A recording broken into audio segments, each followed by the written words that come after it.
everyone, Jason Leah back here again. Happy October, it's Halloween month, and this year we're going to start off with the Blair Witch Project. This film came out around the 1990s, the late 1990s, and it was a worldwide phenomenon. People legit thought that this movie actually happened.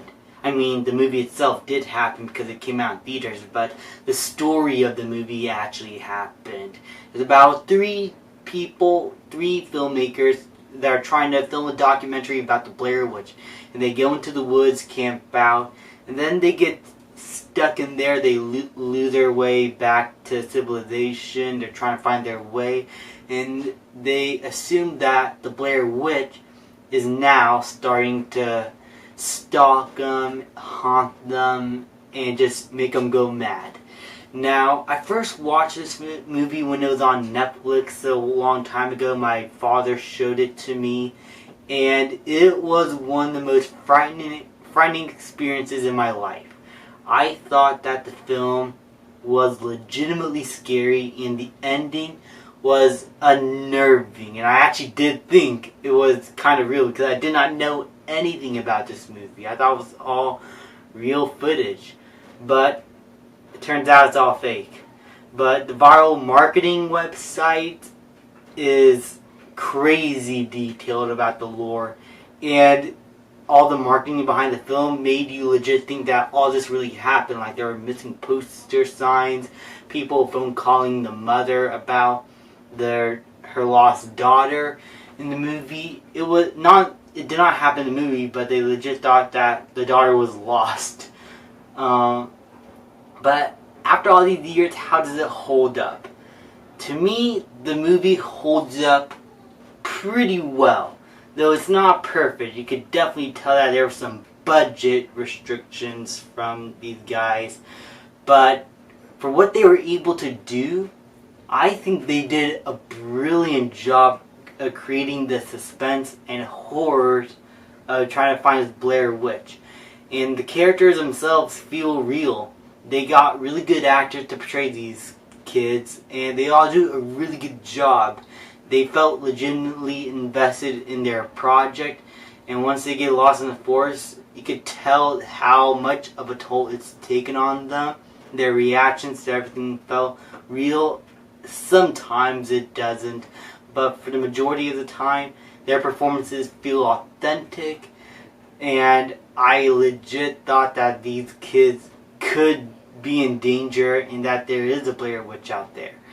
And you're not shown the Blair Witch. It could be just the kids going crazy, but there are many signs in the movie that could make you think that. I think it's a movie that leaves things up for interpretation in the best possible way.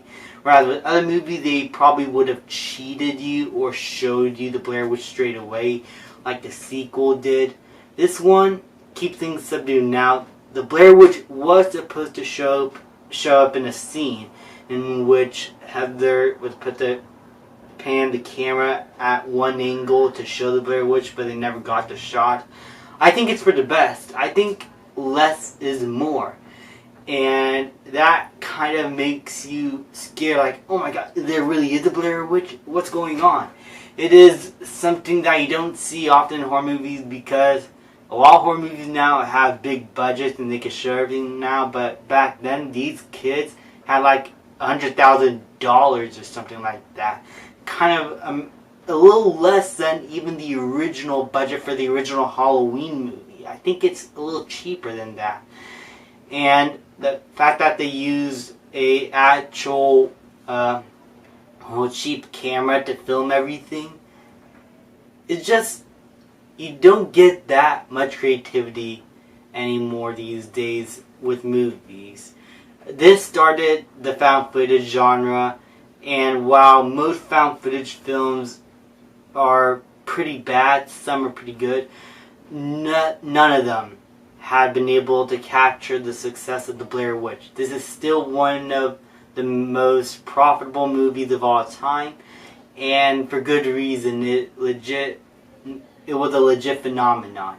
Directing wise, I think these filmmakers did a great job at helming the project. the sets and all the locations that they go to were real and they feel authentic. They were able to direct the performances very well.